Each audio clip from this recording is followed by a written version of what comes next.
얼마 지나지 않아서 우리 파주 또 이 고양 일산 그리고 강 건너 김포 경기 서북부 지역에 있는 우리 동문 목회자들이 함께 모여서 잠시 시간을 가진 적이 있습니다. 모임이 진행되는 가운데 참석한 여러 선후배 목사님들이 각기 돌아가면서 이제 자기가 어떤 사역의 현장에서 목회를 하고 있는지 또 어떤 사역을 하고 있는지 이런 것을 소개하는 그런 시간이 있었습니다. 자리에 앉은 순서대로 돌아가면서 자기의 사역 현장과 사역의 내용들을 소개하고 또 그렇게 소개를 하고 있는데 제 차례가 되어서 제가 일어나서 우리 하늘샘 교회 이름을 대고 이제 개척한 지 얼마 되었습니다. 이러한 비전을 가지고 사역을 하고 있습니다. 그렇게 이제 소개를 했어요. 그리고 자리에 앉으려고 하는데 한 선배 목사님께서 이런 질문을 저에게 하셨습니다. 교회 이름이 참 예쁜데 누가 교회 이름을 지었습니까? 그런 질문을 하셨어요. 그런 일이 있고 나서 그 다음 날 전북 임실에서 목회하는 우리 친구 목사가 전화가 왔습니다.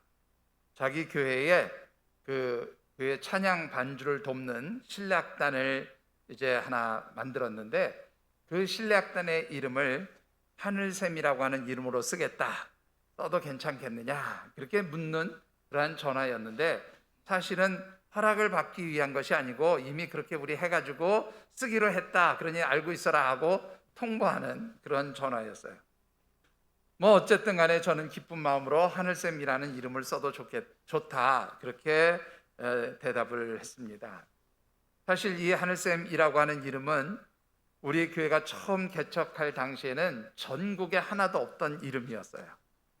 그래서 제가 이 교회 이름을 지으면서 무슨 생각을 했냐면 이 하늘샘이라고 하는 하늘샘 교회라고 하는 이름을 우리 상표 등록을 해놓을까, 다른 사람들이 쓰지 못하도록 그런 생각도 하면서 이 교회 이름을 지었던 그런 일이 있습니다.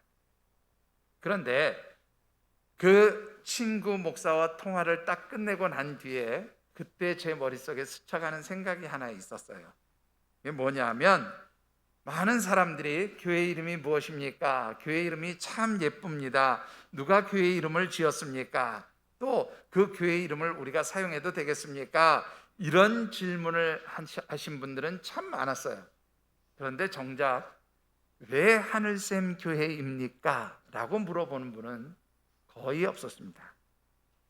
아니, 우리 교회에 지금까지 많은 성도들이 그야말로 오셨다 떠나신 분도 계시고 또 이 자리에 함께 지금도 계셔서 신앙생활을 하고 있는 많은 여러분들이 있습니다. 자, 그런데 우리 교회에 등록하신 여러분들 가운데서도 왜 우리 교회 이름이 하늘샘 교회입니까? 라고 물어보신 분이 제 기억에는 거의 없었던 것 같아요. 어떻습니까? 내가 등록하면서 목사님 왜 교회 이름이 하늘샘 교회입니까? 저는 물어봤는데요. 그러신 분 혹시 계십니까? 이 자리에 계신 분들 중에서도 그런 질문을 하셨던 분은 한 분도 안 계신 것 같습니다. 여러분들 왜 우리 교회 이름이 하늘샘 교회인지 아시는지요?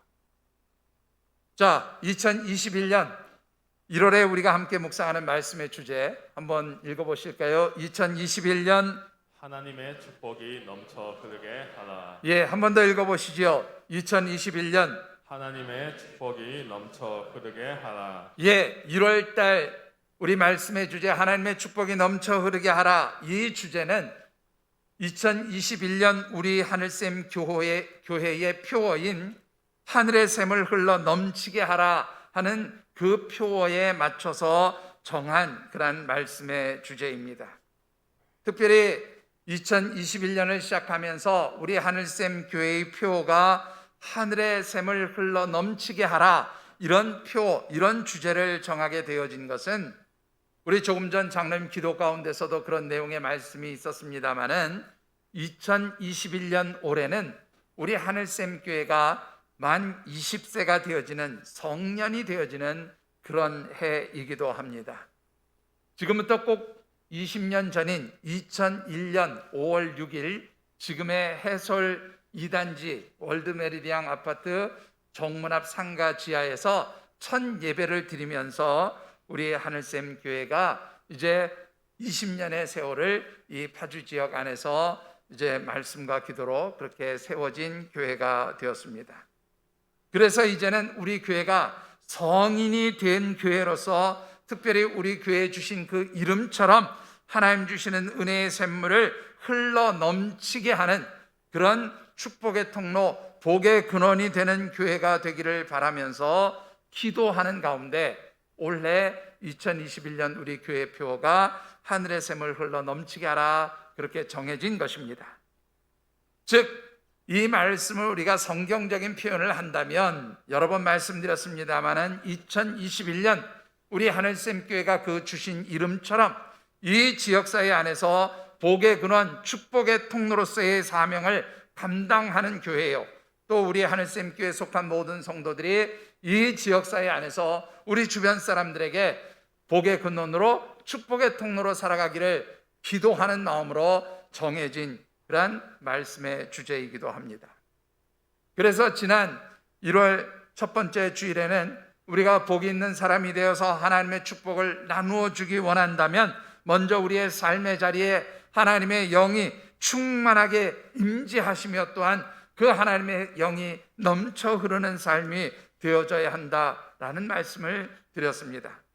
그리고 두 번째 주일에는 하나님께서 택하신 자녀들에게는 특별히 세상을 향한 축복의 통로로서 살아가야 할 사명이 있음을 말씀드렸습니다. 그리고 지난 세 번째 주일에는 하나님께서 택하신 자녀로서 이 세상에서 하나님의 축복을 넘쳐 흐르게 하는 복의 근원, 축복의 통로가 되기를 원한다면 먼저 우리의 삶에서 하나님과 동행하는 가운데 형통한 삶이 되어야 함을 말씀드렸습니다. 오늘 마지막 네 번째로 드리고 싶은 말씀은 우리 하늘샘 교회와 하늘샘 교회에 속한 모든 성도들이 하나님께서 주시는 이 축복과 생명의 물을 세상 가운데 흘러 넘치게 하는 축복의 통로로서의 사명이 있음을 다시 한번 말씀드리고 싶습니다. 오늘 우리에게 주신 하나님의 말씀은 특별히 하나님께서 에스겔 선지자를 통하여 바벨론 포로 생활로 고단했던 그리고 힘들었던 그 이스라엘 백성들에게 주신 소망의 말씀입니다. 특별히 주신 말씀을 묵상하는 가운데 사랑하는 우리 모든 하늘샘 가족들과 또한 우리 하늘샘 교회가 하나님께서 주시는 이 생명과 축복의 샘물을 세상 가운데 흘러 넘치게 하는 아름다운 복의 근원으로서의 사명을 감당하는 역사가 있기를 주님의 이름으로 축원합니다. 자, 오늘 주신 말씀을 통해서 우리가 먼저 묵상해 보고 싶은 말씀은 하늘의 샘이란 무엇인가 라는 것이. 자, 결론부터 말씀을 드리면 이 하늘의 샘이라고 하는 것은 하나님께서 죄와 사망 가운데 있는 세상 속에 주시는 생명과 축복의 샘물이다, 그렇게 말씀을 드릴 수 있습니다. 본문 1절과 2절의 말씀을 우리 같이 한번 받들어 읽어 보겠습니다. 성전의 앞면이 동쪽을 향하였는데 그 문지방 밑에서 물이 나와 동쪽으로 흐르다가 성전 오른쪽 제단 남쪽으로 흘러 내리더라. 그가 또 나를 데리고 북문으로 나가서 바깥 길로 꺾여 동쪽을 향한 바깥문에 이르시기로 본즉 물이 그 오른쪽에서 스며 나오더라. 아멘. 자, 여러분들 이 에스겔 47장의 말씀과 우리 지금 이 방대 뒤에 새겨져 있는 요한복음 4장 14절의 말씀은 우리 하늘샘이라고 하는 이름을 지을 때에 기도하는 가운데 제가 받았던 두 개의 말씀이에요.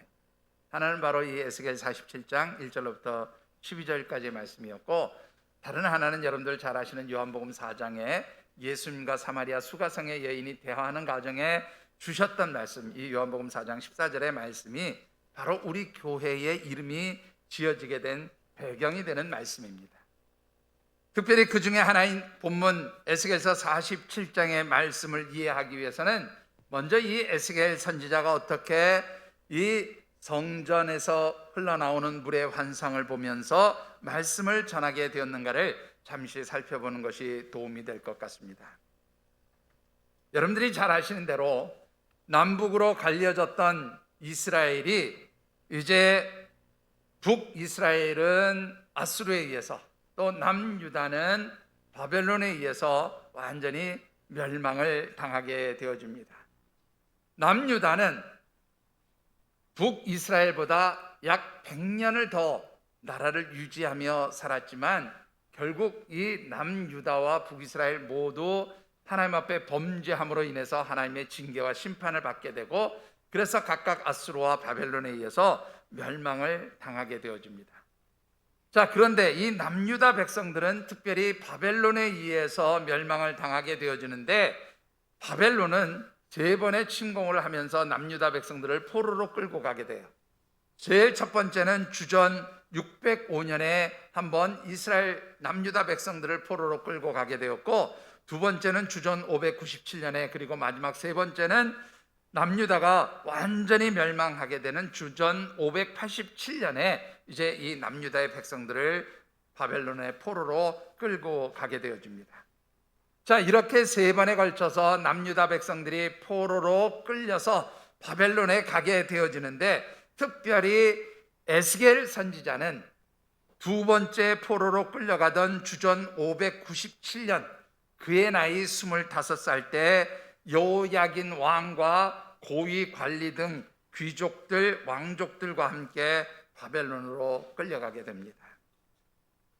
그리고 바벨론의 포로로 끌려간 지 한 5년이 지난 뒤에 이제 그의 나이 30세가 되던 해쯤에 하나님의 부르심을 받고 특별히 선지자로 활동을 시작하게 되어집니다. 하나님께서는 이 에스겔 선지자를 통하여서 이스라엘 백성들이 어떤 죄로 인해서 하나님께서 그 이스라엘 백성들을 떠나시고 또 하나님께서 그들을 심판하시며 징계하시게 되었는가, 그것을 이제 에스겔 선지자를 통해서 말씀하시고 선포하시고 또 이스라엘 백성들의 죄악을 책망하심을 보게 되어집니다. 그러나 동시에 하나님께서는 이 하나님이 징계하시고 심판하셨던 이스라엘 백성들을 어떻게 하나님께서 회복하실까 소망에 대한 말씀도 주심을 보게 되어집니다. 본문의 말씀은 바로 에스겔이 선지자로 활동하던 마지막 시기, 그러니까 대략 주전 585년에서 570년 사이에 하나님께서 이스라엘 백성들 가운데 선포해 주신 소망의 말씀이에요. 특별히 오늘 본문의 말씀은 어떻게 하나님께서 이스라엘 백성들을 회복해 주시고 또한 어떻게 그들을 축복해 주실 것인가에 대해서 아주 상세하게 말씀하고 있음을 보게 됩니다. 특별히 오늘 이 본문의 말씀을 보면 바벨론 포로 생활로 고달픈 이스라엘 백성들을 회복시키는 하나님의 역사가 어디로부터 시작된다고 말씀하고 있는가 하면 하나님의 성전으로부터 흘러나오는 물에서 시작이 되어진다, 그렇게 말씀하고 있습니다. 자, 그러면 이 하나님의 백성들을 회복하시고 축복하시는 성전의 물이 흘러나오기 위해서는요 아주 중요한 전제 조건이 있음을 보게 돼요. 아주 꼭 필요한 조건이 하나 있음을 보게 됩니다. 자, 어떤 조건이 있을 때 하나님의 성전으로부터 물이 흘러나오게 될까요? 여러분들 참고로 이 하나님의 성전에서 하나님의 주시는 축복의 물이 흘러나오기 위해서는, 은혜의 물이 흘러나오기 위해서는, 이 생명의 물이 흘러나오기 위해서는 하나님의 영의 임재하심이 있어요. 자, 여러분들 참고로요 집에 가서 한번 찾아보시면 좋겠는데, 에스겔서 10장의 말씀을 보면 하나님의 영이, 하나님께서 이스라엘 백성들 가운데서 떠나시는 장면이 기록되어진 것을 보게 됩니다. 자, 여러분들 하나님께서 이스라엘 백성들과 함께 동거하시고 좌정해 계셨던 곳이 어딘지 아십니까? 어디에 하나님이 이스라엘 백성들과 함께 계셨어요? 어디에 좌정하셔서 이스라엘 백성들과 함께 하셨죠? 모르세요? 자, 하나님의 신이, 하나님의 영이 하나님의 성전, 곧 시온으로 상징되어지고 예루살렘 성전으로 상징되어지는 바로 그곳에 하나님의 임재하심이 있었어요. 그래서 하나님이 이스라엘 백성들과 함께 하신다라고 하는 것은 상징적으로 어디에 하나님이 계신다는 의미인가 하면 하나님께서 바로 하나님의 성전에 임재하고 계신다라는 뜻이에요. 하나님의 영이 하나님의 성전 가운데 좌정해 계신다라고 하는 것입니다. 그런데 에스겔서 10장의 말씀을 보면 이 하나님의 신 하나님의 영이 하나님의 성전 예루살렘을 떠나는 장면이 기록되어 있어요.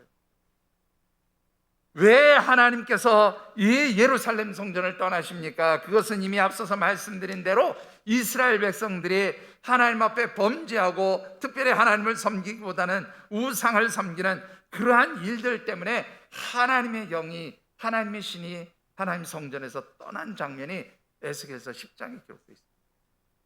그런데 바로 뒤에 나오는 에스겔서 11장 앞부분을 보면 하나님의 영이 떠나면서 하나님께서 이스라엘에 대한 심판과 멸망의 말씀을 기록해 놓은 것을 보게 됩니다. 즉 하나님께서 이스라엘 백성들 가운데서 떠나실 때에 이스라엘 백성들은 하나님의 심판과 징계로 인하여 멸망을 당하게 되었다라고 하는 것이죠. 자, 그런데 오늘 본문의 말씀을 보면 하나님 성전에서 물이 흘러나와요. 자, 그런데 여러분들 이 본문을 자세히 한번 보십시다. 같이 1절을 다시 한번 보시죠. 그가 나를 데리고 성전문에 이르시니 성전의 앞면이 어디를 향했어요? 동쪽을 향했는데 그 동쪽을 향한 앞면 그 문 지방에서 물이 나왔다. 그렇게 기록합니다. 어디로부터 물이 나왔다고요? 동쪽 문 지방에서 물이 흘러나왔다. 그렇게 기록합니다. 자, 2절을 또 한번 보십시다. 그가 또 나를 데리고 북문으로 나가서 바깥길로 꺾여 동쪽을 향한 바깥문에 이르시기로 본즉 동쪽을 향한 바깥문에 이르시기로 본즉 성전 오른쪽 제단 남쪽으로 본즉 물이 그 오른쪽에서 스며 나오더라. 어디에서 스며 나와요? 동쪽 문 오른쪽에서 스며 나오더라. 여러분들 이 예루살렘 성 동쪽 문이 무엇이길래 왜 하나님의 주시는 축복과 생명의 물이 이 동쪽 문에서 흘러나오느냐라는 것이지요. 여러분들 이 예루살렘 동쪽 문은 특별한 의미가 있는 장소입니다. 여러분들 에스겔서 43장 4절과 5절의 말씀 우리 같이 한번 받들어 읽어보겠습니다. 여호와의 영광이 동문을 통하여 성전으로 들어가고 영이 나를 들어 데리고 안뜰에 들어가시기로 내가 보니 여호와의 영광이 성전에 가득하더라. 자, 그 다음에요 에스겔서 44장 1절과 2절도 한번 읽어보겠습니다. 그가 나를 데리고 성소의 동쪽을 향한 바깥문에 돌아오시니 그 문이 닫혔더라. 여호와께서 내게 이르시되 이 문은 닫고 다시 열지 못할지니 아무도 그리로 들어오지 못할 것은 이스라엘 하나님 나 여호와가 그리로 들어왔습니다. 그러므로 닫아둘지니라. 자, 여러분들 이 에스겔서 43장과 44장 각각 4절, 5절, 1절, 2절의 말씀에 하나님의 신이 이 예루살렘 성전으로 들어오실 때 어느 문을 통해서 들어오셨어요? 바로 이 동쪽 문을 통해서 들어오셨어요. 이 동쪽 문, 예루살렘의 동쪽 문은 곧 뭐예요? 하나님이 임재하시는 통로가 되는 그런 문이에요. 그러니까 이 동쪽 문을 닫아두라, 또 동쪽 문으로 하나님의 영이 들어갔다, 하나님의 영이 가득하더라 라는 이 에스겔서 43장과 44장의 말씀은 에스겔서 10장에서 하나님의 영이 성전에서 떠나가셨는데 다시금 어떻게 해요? 하나님의 영이 이 예루살렘 성전으로 돌아오신 것을 의미해요. 하나님의 영이 다시금 오셔서 좌정하신 것을 의미하는 단어예요. 그러니까 이 동쪽으로 하나님의 동쪽 문을 통해서 하나님의 영이 하나님의 신이 예루살렘 성전에 다시 오시고 그 가운데 좌정해 계실 때에 바로 그 성전으로부터 뭐가 흘렀어요? 물이 흘러나오더라 그런 의미예요. 여러분들 오늘 이 성전에서 흘러나오는 물은 바로 하나님의 임재하심이 있을 때 하나님이 함께 하실 때 주시는 은혜의 샘물이요 축복의 샘물이요 생명의 샘물이 된다는 사실을 잊지 않게 되기를 주의 이름으로 축원합니다. 여러분들 우리 지난 4주간 동안에 축복의 통로가 되어지는 여러 가지 말씀들을 묵상했어요. 그런데 여러분들 이 4주간 동안 여러분들에게 드렸던 말씀의 공통점이 무엇인지 기억하십니까? 그것은 바로 하나님의 임재하심, 하나님의 영이 우리 가운데 좌정하심, 혹은 우리가 하나님과 동행함, 그래서 하나님과 함께 동행할 때 이루어지는 형통함이 있을 때의 축복의 통로가 될 수 있다는 말씀입니다. 오늘 본문에서도 똑같은 말씀입니다. 하나님의 영이 좌정하시고 임재하실 때에 우리 교회가, 우리 성도들이 세상을 향한 축복의 통로로서의 사명을 감당할 수 있다는 바로 그 사실을 여러분들이 기억하셔야 하는 줄 믿습니다. 그러기에 여러분들 올 한 해 우리의 가장 중요한 기도 제목은 무엇이 되어야 합니까? 하나님, 우리 가운데 임재하여 주시옵소서. 하나님, 우리 하늘샘 교회 가운데 하나님의 영이 임재하셔서 하나님, 우리의 가정과 우리의 삶의 자리에 하나님이 임재하여 주셔서 우리를 통치하시고 다스려 주시고 우리를 하나님 손에 붙들어 주셔서 하나님 주시는 은혜의 샘물 가운데, 하나님 주시는 축복의 샘물 가운데 저희들이 머물 수 있게 하여 주시옵소서. 기도하시는 우리 하늘샘 가족들이 되어주시기를 주님의 이름으로 축원합니다. 여러분들, 하나님 주시는 축복의 샘물, 은혜의 선물이 있기 위해서는 하나님의 영이, 하나님의 신이 함께 하십니다. 자, 그런데요, 이 하나님이 주시는 샘물은 어떤 의미가 있냐는 거예요. 하나님 주시는 이 물은 어떤 의미가 있느냐라는 것이죠. 여러분들, 구약 성경에서 이 하나님이 주시는 물은 두 가지 의미를 가지고 있음을 보게 됩니다. 영적으로 두 가지 의미가 있어요. 하나는 뭐냐면 축복의 의미가 있습니다. 예레미야서 17장 7절과 8절의 말씀을 우리 같이 한번 받들어 읽어보겠습니다. 그러나 무릇 여호와를 의지하며 여호와를 의뢰하는 그 사람은 복을 받을 것이라. 그는 물가에 심어진 나무가 그 뿌리를 강변에 뻗치고 더위가 올지라도 두려워하지 아니하며 그 잎이 청정하며 가무는 해에도 걱정이 없고 결실이 그치지 아니한 같으리라.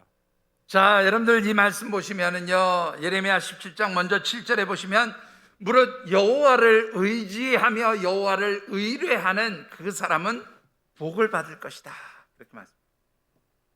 하나님을 바라보고 의지하는 자는 복을 받을 것이다. 그런데 그 복을 받는 모습이 어디예요? 물가에 심겨진 나무와 같을 것이다. 그러니까 이 물은 뭐예요? 하나님 주시는 축복을 상징합니다. 나무는 바로 뭐예요? 하나님의 축복을 받는 성도를 의미하는 거죠. 하나님을 의지하는 사람이 나무예요.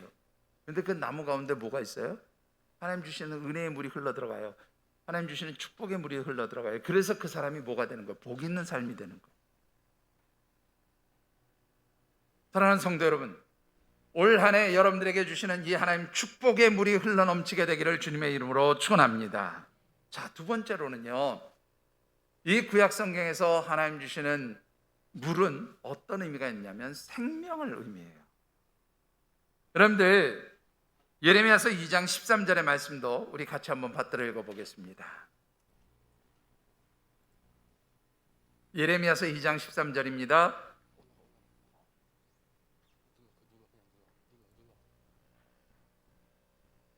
내 백성이 두 가지 악을 행하였나니 곧 그들이 생수월 근원되는 나를 버린 것과 스스로 웅덩이를 판 것인데 그것은 그 물을 가두지 못할 터진 웅덩이들이니라. 자, 여러분들 여기 보시면 이스라엘 백성들이 두 가지 악을 행하였는데 곧 그들이 생수의 근원이 되는 나를 버렸다, 그렇게 하는 말씀하고 있습니다. 자, 여러분들, 예레미야 선지자 역시 남유다가 멸망하던 시기에 남유다에서 예언 활동을 했던 선지자예요. 그런데 이 예언 활동을 예레미야가 전해준 그 하나님의 말씀을 보면 이 남유다 백성이 저지른 잘못 중에 하나가 생수의 근원이 되는 하나님을 버렸다, 이렇게 말씀합니다. 생수, 무슨 말입니까? 생명의 물이라는 뜻이에요. 이스라엘 백성들이 하나님을 섬기지 않고 우상을 섬겼을 때 그들에게서 뭐가 사라졌어요? 생명의 물이 사라졌다, 그런 말이에요. 여러분들, 오늘 이 말씀은요, 조금 전에 제가 말씀드렸던 요한복음 4장에도 동일하게 기록되어져 있는 말씀입니다. 우리 요한복음 4장 13절과 14절 말씀 중에 특별히 14절의 말씀을 우리 같이 한번 받들어 읽어보겠습니다. 내가 주는 물을 마시는 자는 영원히 목마르지 아니하리니 내가 주는 물은 그 속에서 영생하도록 솟아나는 샘물이 되리라. 자, 하나님의 아들이신 우리 주님께서 이 땅에 오셔서 주신 말씀 가운데 내가 주는 물은 그 속에서 뭐요? 영생하도록 솟아나는 물이 될 것이다. 이 영생이란 말이 무엇입니까? 영원한 생명의 물이 되어서 그 속에서 솟아나게 될 것이다. 여러분들, 오늘 하나님께서는 우리 하늘샘 재단을 통해서 또 이 재단에 속한 하나님의 백성된 성도 여러분들을 통해서 하나님 주시는 이 축복의 샘물, 생명의 샘물들이 이 지역사회 안에 흘러 넘치게 되어지기를 원하시는 줄 믿으시기 바랍니다. 왜 하늘샘입니까? 바로 하나님 주시는 이 축복과 생명의 물을 이 지역사회 안에 흘러 넘치게 하도록 하기 위해서 하나님이 부르시고 하나님이 세우시고 하나님이 사용하시는 그런 교회요, 성도들로 하나님께서 우리를 택하셨다는 것입니다.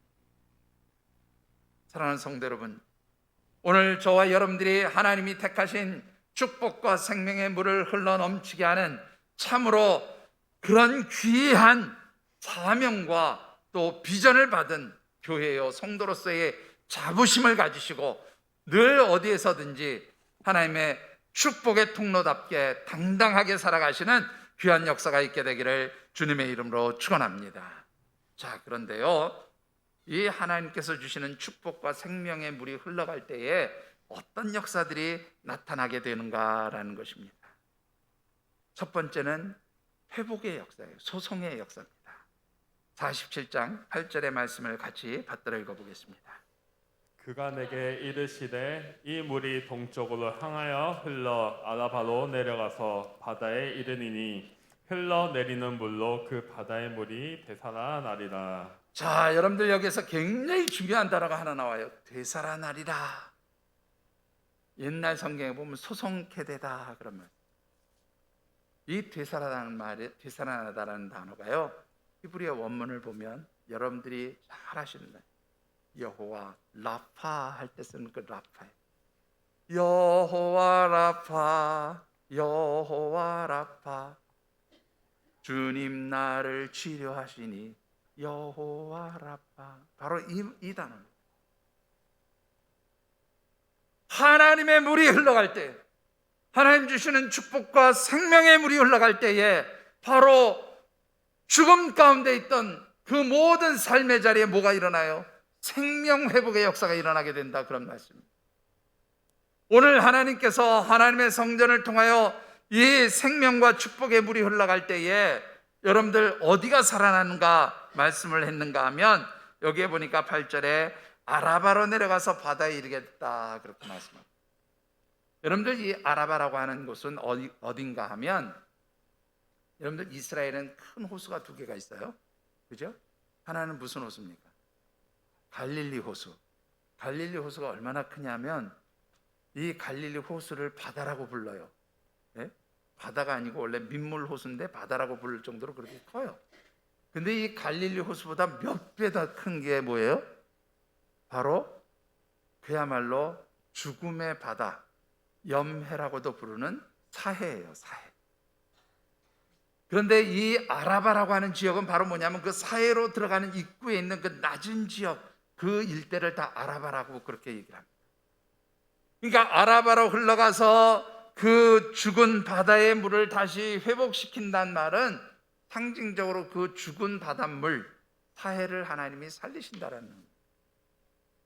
그런데 사해는 아시는 대로 소금의 농도가 너무 짙어서 생물이 살 수가 없잖아요. 근데 하나님의 물이 흘러 들어가니까, 하나님 성전으로부터 흘러나오는 생명과 축복의 물이 흘러 들어가니까 이 죽음의 바다의 물이 어떻게 해요? 생명의 물로, 생명의 바다로 그렇게 다시금 살아나게 되었다라는 것입니다. 사랑하는 성도 여러분, 올 한 해 우리 하늘샘 교회를 통해서 하나님 주시는 축복의 샘물, 생명의 샘물들이 먼저 여러분들의 삶에 흘러 넘치심으로 인하여 여러분들의 삶이 치유되고 회복되는 여호와 라파의 역사가 나타나게 되기를 주님의 이름으로 축원합니다. 자, 두 번째로는요, 번성케 하심의 축복이에요. 여러분들 9절과 10절의 말씀을 같이 받들어 읽어보겠습니다. 이 강물이 이르는 곳마다 번성하는 모든 생물이 살고 또 고기가 심이 많으리니 이 물이 흘러 들어가므로 바닷물이 되살아나겠고 이 강이 이르는 각 처에 모든 것이 살 것이며 또 이 강가에 어부가 설 것이니 엔게디에서부터 에네글라임까지 그물 치는 곳이 될 것이라. 그 고기가 각기 종류를 따라 큰 바다의 고기같이 심이 많으려니와. 자, 여러분들 한번 보십시다. 사해 바다는 죽음의 바다예요. 염분의 농도가 너무 강해서 어떤 물고기도 살 수가 없는 그런 바다입니다.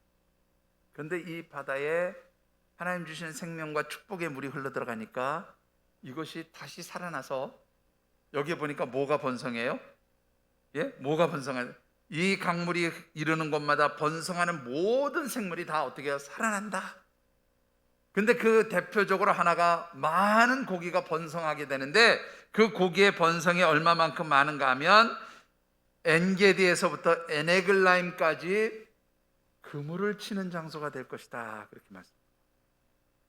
여러분들 엔게디는요, 여러분들이 잘 아시는 대로 다윗이 사울왕을 피해서 숨어있던 그 광야예요. 근데 이 광야는 그 사이 큰 그 죽음의 호수 그 바다의 중간쯤 되는 지역에 있는 그런 광야입니다. 그러면 이 에네글라임은 어디냐면 사해가 막 시작되어지는 첫 번째 동네가 바로 에네글라임.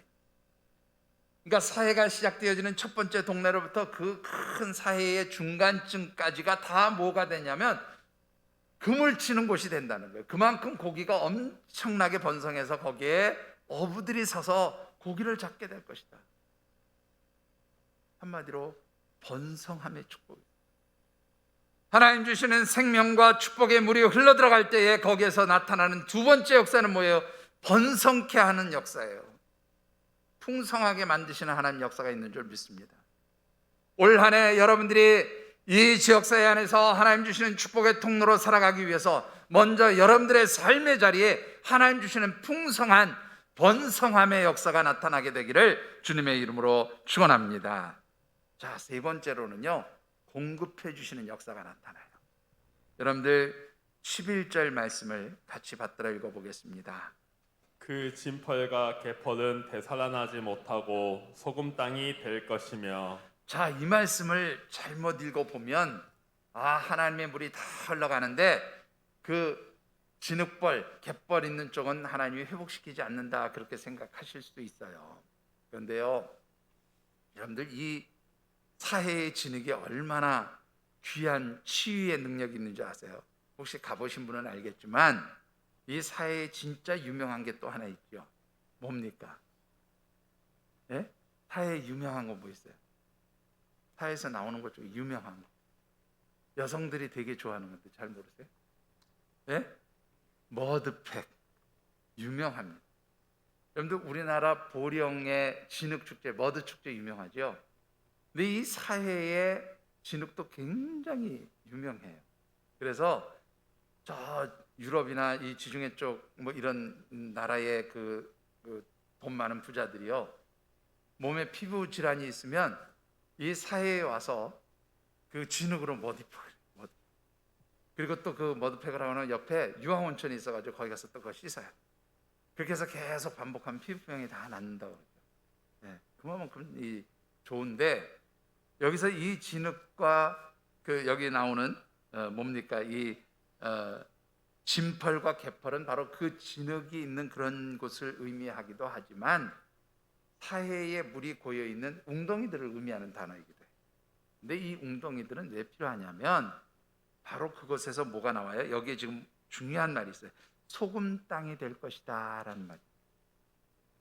원래 사해는 염분 농도가 강하니까 소금은 항상 나오던 곳인데 하나님의 물이 흘러들어가면서 그 염분의 농도가 옅어지고 생명들이 살아나잖아요. 그런데 중요한 것은 뭐냐면 이 소금들이 필요하도록 하나님께서 그 공급되어질 장소들은 남겨놓으셨다, 그런 의미예요. 그럼 왜 소금이 필요합니까, 여러분들? 사실은 구약 성경에서 이 소금은 굉장히 중요해요. 어떤 의미에서 중요하냐면 소금은 하나님께 제사를 드릴 때 반드시 있어야 될 것입니다. 하나님 앞에 온전한 제사를 드릴 때 필요한 것이 소금이에요. 그런데 만일 이 소금이 없어져 버리세요. 그러면 어떻게 하겠어요? 하나님 앞에 온전한 제사를 못 드리겠죠. 뿐만 아니라 소금은요, 여러분들 우리의 생명과도 직결이 되어 있습니다. 여러분들 이것은 의학적인 입장에 따라서 다르게 다들 이야기를 합니다만은 보통은 그렇게 얘기하죠. 짜게 드시지 마세요. 짜게 드시면 뭐가 생겨요? 혈압이 높아집니다. 그래서 짜게 드면 건강에 안 좋습니다. 그렇게 얘기해요. 그런데 안 짜게 먹는다고 아예 소금을 안 먹으면 어떻게 될까요? 네? 소금을 아예 안 먹으면 어떻게 될까요? 네? 소금 안 먹으면 죽어요. 죽어요. 우리 몸에 염분이 없으면 죽어요. 적당량의 염분이 있어야 살아갈 수 있어요. 여러분들, 그래서 중국 고대의 여러 그 형벌들을 보면은요, 그런 형벌이 있었어요. 사람을 여름날 뜨거운 태양볕 아래 이렇게 묶어놓고는 계속 그냥 물만 먹여요. 물만 먹여요. 나중에 어떻게 될까요? 죽어요, 사람. 물을 먹인데도 죽어요. 왜 그럴까요? 계속해서 물과 함께 몸에서 염분이 빠져나와요. 그래서 결국은 생명을 잃게 됩니다. 우리 남성분들은 잘 아시겠지만 군대 가서 여름철에 왜 그 혹서기 행군이라는 거 해보시면 알 거예요. 그때 강제로 먹이는 게 있어요. 뭔지 아세요? 소금을 강제로 먹입니다. 그래야 탈진해서 쓰러지지 않아요. 잘못하면 죽을 수 있어요. 염분이 빠지면 죽어요. 그러니까 이 소금 땅을 그대로 남겨두셨다는 것은 하나님께서 우리의 생명에 필요한 것들을 어떻게 해요? 공급해 주시는 은혜를 하나님께서 주시겠다라고 말씀하십니다. 마지막 네 번째 축복은 어떤 축복입니까? 열매 맺게 하시는 축복입니다. 여러분들 12절도 같이 읽어보겠습니다. 12절입니다. 강 좌우 가에는 각종 먹을 가실나무가 자라서 그 잎이 시들지 아니하며 열매가 끊이지 아니하고 달마다 새 열매를 맺으리니 그 물이 성소를 통하여 나옵니다. 그 열매는 먹을 만하고 그 잎사귀는 약 재료가 되리라. 자, 하나님이 주시는 축복의 물, 은혜의 물, 생명의 물이 흘러가는 곳마다 생명들이 다시 회복되고 살아날 뿐만 아니라 무엇을 맺게 된다고요? 열매가 맺혀요. 열매. 그 열매는 사람들이 먹을 수 있기 위해서 풍성하게 아주 먹을 만한 그러한 열매일 뿐만 아니라 그 열매를 맺게 하는 나무의 잎사귀들은 뭐가 된다고요? 치유하게 된다. 그런데요, 여러분들 오늘 이 말씀을 또 한 군데서 볼 수가 있어요. 이 에스겔서 47장 이 우리가 지금 묵상하는 이 부분을 어디에서 또 볼 수 있는지 아십니까? 여러분들 요한계시록 22장의 말씀을 한번 가서 보세요. 요한계시록 22장의 말씀을 보면 마지막 하나님께서 온 세상을 심판하시고 하나님께서 새하늘과 새 땅으로 모든 것을 회복하셨을 때에 하나님 보좌로부터 생명의 물이 흘러나오면서 생명수 강가에서 그렇게 나타나는 역사가 바로 요 본문의 말씀하고 똑같아요. 한마디로 말하면 하나님의 주시는 은혜의 샘물, 축복의 샘물, 생명의 샘물이 흘러갈 때 거기에 뭐가요? 하나님 나라가 회복되는 거예요. 하나님 살리시는 역사가 회복되는 거예요. 하나님이 번성케 하시고 충만케 하시고 복을 주시는 역사가 바로 이 하나님 주시는 은혜의 샘물을 통해서 흘러가게 되어진다는 것입니다. 사랑하는 성도 여러분, 하나님께서는 이 귀한 역사를 위해서 이 하늘샘 교회를 세우시고 이 하늘샘 교회를 통해서 여러분들을 또한 부르신 것은 바로 우리 교회와 여러분들이 이 하나님 나라를 완성시키는 귀한 사명, 축복의 통로, 복의 근원으로서 그렇게 택하고 부르신 줄 아시고 여러분들이 믿음 안에서 당당하시게 되기를 다시 한번 주의 이름으로 축원합니다. 자, 그러면 우리가 그렇게 택함을 받고 부름을 받은 축복의 통로, 복의 근원으로서 살아가기 위해서 우리는 어떤 모습으로 살아야 할까라는 것이죠. 여러분들 오늘 주신 말씀 가운데 3절과 5절의 말씀 우리 같이 한번 받들어 읽어보겠습니다. 그 사람이 손에 줄을 잡고 동쪽으로 나아가며 천척을 측량한 후에 내게 그 물을 건네게 하시니 물이 발목에 오르더니 다시 천척을 측량하고 내게 물을 건네게 하시니 물이 무릎에 오르고 다시 천척을 측량하고 내게 물을 건너게 하시니 물이 허리에 오르고 다시 천척을 측량하시니 물이 내가 건너지 못할 강이 된지라. 그 물이 가득하여 헤엄칠 만한 물이요 사람이 능히 건너지 못할 강이더라. 아멘. 자, 여러분들 보십시다. 이 하나님의 성전에서 물이 흘러나오는데 성전 문 앞에서부터 천척을 지나가니까 처음에는 물이 어디쯤 차요? 발목, 그 다음에 무릎, 그 다음 허리, 그렇게 축축축축 올라가더니 나중에는 어떻게 해요? 내가 능히 헤엄칠 만한 물이 됐어요. 그냥 걸어서 건너지 못할 그런 풍성한 강물이 되었다, 그렇게 말씀합니다. 그런데 여러분들 왜 이렇게 물이 성전에서 흘러나온 물이 갑자기 이렇게 천척이면요, 우리 요즘 단위로 하면 500m 정도 된다고 보시면 돼요. 500m씩 나갈 때마다 점점 물이 풍성해질까요? 왜 풍성해질까요? 앞서도 말씀드렸지만 이 사해바다 엄청나게 커요. 그 죽음의 바다에 있는 모든 물들을 살려내기 위해서는 하나님 뭐가 들어가야 돼요? 하나님 주시는 큰 은혜의 샘물, 풍성한 축복과 생명의 샘물이 흘러 들어가야 되는 거죠. 그래서요, 여기 아주 재미있는 표현이 하나 있습니다. 여기에 보시면 2절 말씀에 하나님 성전에서 물이 나오는 장면을 스며 나오더라, 그렇게 표현하고 있잖아요. 스며 나오더라. 이 스며 나오더라는 말이 파카라고 하는 단어를 쓰는데, 이것은 말 그대로 절절절절 흘러나오다, 이런 의미도 있지만 또 어떤 의미도 있어요. 학자에 따라서는 하나님께서 마치 쏟아붓듯이 강력한 힘으로 폭포수를 일으키며 그렇게 흘러가는 그러한 물줄기의 의미도 있다, 그렇게 해석을 하고 있습니다. 여러분들 하나님 주시는 풍성한 은혜가 넘치도록 하기 위해서 하나님은 어떻게 해요? 강력한 하나님의 은혜의 물길을, 하나님 주시는 축복의 물길을, 하나님 주시는 생명의 물길을 우리에게 흘러 넘치게 주시고 계신다, 바로 그것을 말씀해 주고 있는 것입니다. 중요한 것은 우리가 이 세상을 향한 축복의 통로, 복의 근원으로 살아가기 위해서 어떻게 해야 되느냐는, 무엇을 해야 되느냐는, 여러분들 시편 128편에 보면 이런 말씀이 있어요. 128편 5절에 보면 하나님께서 시온에서 그 백성들에게 복을 주신다라는. 시온은 뭐라고요? 하나님 성전을, 하나님께서 하나님의 백성들을 그 성전에서 복을 주십니다, 그렇게 기록합니다. 하나님 여러분들에게 왜 복을 주십니까? 첫째 주에 드렸던 말씀 기억하십니까? 하나님 복 주세요가 아니라 이미 우리는 하나님 주신 복을 받은 사람, 복이 있는 사람. 왜 복을 주십니까? 왜 하나님의 성전을 통해서 여러분들을 축복하십니까? 바로 하나님의 성전을 통하여 흘러나가는 바로 이 하나님 축복의 샘물, 생명구원의 샘물, 또한 하나님 주시는 각양이 좋은 은혜의 샘물들이 여러분들을 통해서 흘러나가기를 원하시는 거예요. 그래서 여러분들을 축복하시는 거죠.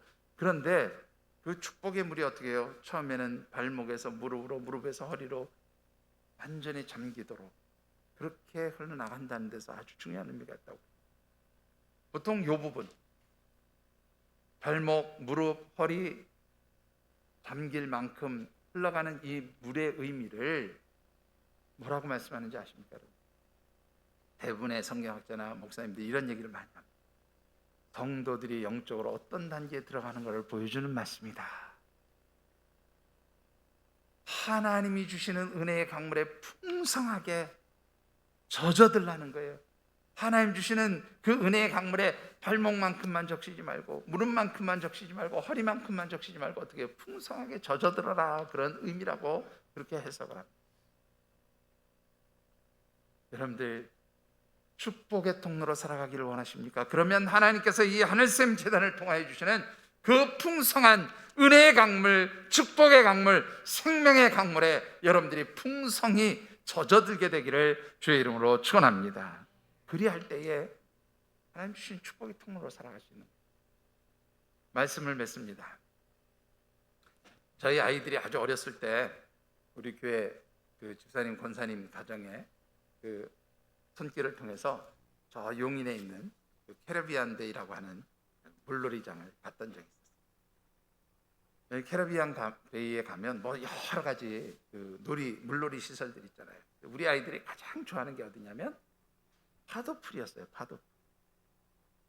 파도풀 가보신 분은 아시겠지만 제일 많은 사람들이 항상 모여 있는 장소예요. 근데 그때 우리 원영이가요, 몇 살 때냐면 아직 초등학교도 안 들어갔을 때예요. 이 조그만 게 겁도 없이 구명조끼 하나 딱 걸치고 그 파도풀 어른들이 들어간 데 들어가 있는. 제가 수영을 못해요. 제가 스케이트는 잘 줄 아는데 수영을 못해요. 그래가지고 수영을 못하니까 저도 이제 뭐 구명조끼를 입고 있는데 애가 없어진 거예요. 파도풀에서. 보니까 저기 어른들 때문에 조그만 게 하나 들어가서 파도풀에서 놀고 있는 거예요. 걱정되잖아요. 근데 솔직히 저는 겁이 나서 잘 못 들어가겠네. 그래도 어떻게 아빠인데 애가 큰일 나면 안 되잖아요. 그래서 구명조끼는 입었으니까 어쨌든 들어가 보자. 들어가니까 나중에 점점 좀 더 깊어져서 어떻게 해요? 제 발이 닿지 않는 2m가 넘는 그런 깊은 곳까지. 근데요, 그때 제가 알았어요. 파도풀 무릎 있는데 발목 차는데 아무 재미없어요. 무릎쯤 오는 데 서 있으면요, 파도풀에 탁 씹혀가지고 조그만 애들 팍팍 넘어져요. 재미 하나도 없어요. 그런데 그 파도풀 깊은 곳에 들어갔더니 구명조끼 입고 있으니까 얼마나 재미있는지 몰라요. 우리 아이들이, 조그만 아이들이 벌써 그 재미를 알아서 거기 가서 놀고 있는 거예요. 여러분들 어떻습니까? 신앙생활도 마찬가지입니다.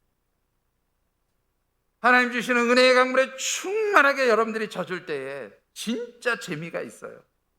진짜 하나님 주신 축복이 있어요. 그런데 하나님 주시는 그 은혜의 강물에, 하나님 주신 그 축복의 강물에, 하나님 주신 그 생명의 강물에 여러분들이 풍성하게 젖어들지 못하고 물가에서 왔다 갔다 하면 재미없어요. 축복받을 수 없어요. 여러분들, 하나님 주시는 이 은혜의 강물, 생명의 강물, 축복의 강물이 이 하늘샘 재단을 통하여 여러분들에게 흘러넘치게 되어지는 줄 믿습니다. 여러분들이 그 강물 속에 풍덩 빠져서 하나님 주신 그 축복의 강물 안에서, 하나님 손 안에서 여러분들이 마음껏 누리고 즐기시게 되기를 주의 이름으로 축원합니다. 그리할 때에 올 한 해 진정으로 우리 교회와 성도 여러분들의 삶이 하나님 주시는 축복의 통로, 복의 근원으로 살아가는 아름다운 역사가 나타나게 되어지는 줄 믿습니다. 기도하겠습니다. 오늘 주신 언약의 말씀을 붙들고 우리 각자 결단하며 기도하는 시간 같습니다. 하나님, 참으로 여러 가지 환경과 상황 가운데 저희들이 고단하고 피곤했습니다. 하나님께서 저희들을 분명 복의 근원, 축복의 통로라고 말씀하셨는데, 하나님, 저희들의 삶이 복의 근원답게 축복의 통로답게 살았는지 참으로 답답함이 있음을 고백합니다. 하나님, 이제 우리 하늘쌤께 20번째 생일이 있는 우리 하늘쌤 교회가 성년이 되는 이 2021년, 하나님, 이 재단을 통하여 주시는 놀라운 축복의 강물들, 생명의 강물, 은혜의 강물들이 이 재단을 통하여 지역사회 안에 흘러넘치게 하시려는 놀라운 계획과 섭리가 있는 줄 믿습니다. 하나님, 저희들이 그 하나님 주시는 축복과 은혜와 생명의 강물들을 이 지역사회 안에 흘러넘치게 하는 그러한 축복의 통로들이 되어지기를 원합니다. 하나님, 먼저 저희들이 하나님 은혜의 강물에 풍성히 젖게 하시고 그 주시는 은혜를 하나님 이 지역사회 안에 흘러넘치게 하여 주시옵소서. 그래야 할 때 이 지역사회에 생명권의 역사가 일어나게 하시고 복음의 열매들이 맺혀지게 하시고 이 지역사회가 하나님 나라, 생명의 나라로 변화되는 역사가 나타나게 하여 주시옵소서. 우리 각자 느끼고 깨달은 대로 기도하며 결단하는 시간을 갖습니다. 사랑의 아버지 하나님,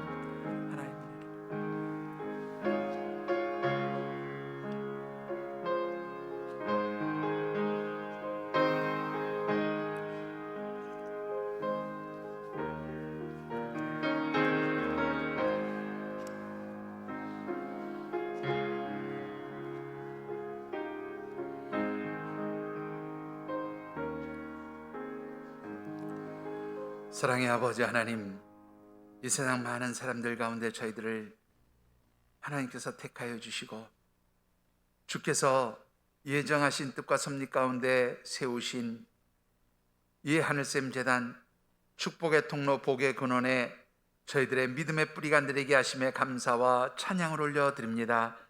하나님, 이제 이 복의 근원 축복의 통로가 되는 주의 재단을 통하여 먼저 저희들이 풍성한 하나님의 은혜의 강물에 빠져들기를 원합니다. 하나님 주시는 축복의 샘물, 생명의 샘물, 가경에 좋은 은혜의 샘물 가운데 저희들의 영이 온전히 적셔지기를 원합니다. 하나님, 저희들을 올 한 해 하나님 은혜의 강물에 풍성히 젖게 하옵시고, 그리할 때 저희들을 통하여 하나님 주시는 가경에 좋은 축복과 생명과 은혜의 샘물들이 이 재단을 통하여 또한 하나님의 백성된 저희들을 통하여 이 지역사회 안에 흘러넘치는 역사가 나타나게 하여 주시옵소서. 그리할 때 하나님, 이 지역사회에서 하나님을 알지 못하고 죄와 사망 가운데 살아가고 있는 많은 영혼들이 회복되며 살아나는 역사가 있게 하시고, 복음의 아름다운 열매들이 맺혀지게 하시고, 이 지역사회가 이 땅에 세워지는 하나님 나라 천국의 모습으로 변화되게 하여 주시옵소서. 이 귀한 일을 위하여 저희들을 택하시고 부르셨사오니 하나님, 저희들 모두와 이 교회를 축복의 통로 복의 근원으로 삼아 주시옵소서. 하나님 도우시며 함께 하시기를 간절히 소원하오며, 이제는 성부 성자 성령 하나님의 인도하시고 교통하시는 은총의 역사가 1월 한 달 주신 언약의 말씀을 붙들고 우리의 삶의 환경과 형편과 상황이 어떠하든지 우리를 세상을 향한 축복의 통로 복의 근원으로 부르신 하나님의 뜻과 섭리 가운데 이제 하나님의 도구로 온전히 쓰임 받아서 이 세상을 변화시키는 진정한 축복의 통로 복의 근원이 되겠다고 다짐하며 삶의 자리로 나가는 모든 주의 백성들과 이들의 가정과 경영하는 기업, 땀 흘려 일하는 직장과 일터, 선물로 주신 자녀들, 연로하신 부모님, 특별히 주께서 피로 값지고 세우신 이 하늘샘 재단과 우리 교회가 꿈꾸고 소망하는 여러 가지 사역 비전 위에 또한 세상에서 복의 근원 축복의 통로로 살아가기를 원하는 모든 하나님의 백성들과 이들의 삶의 자리 위에, 그리고 코로나 바이러스로 인하여 두려워하며 근심하는 지구촌 모든 영혼들 그 머리 위에 늘 함께 하시기를 간절히 축원하여지이다.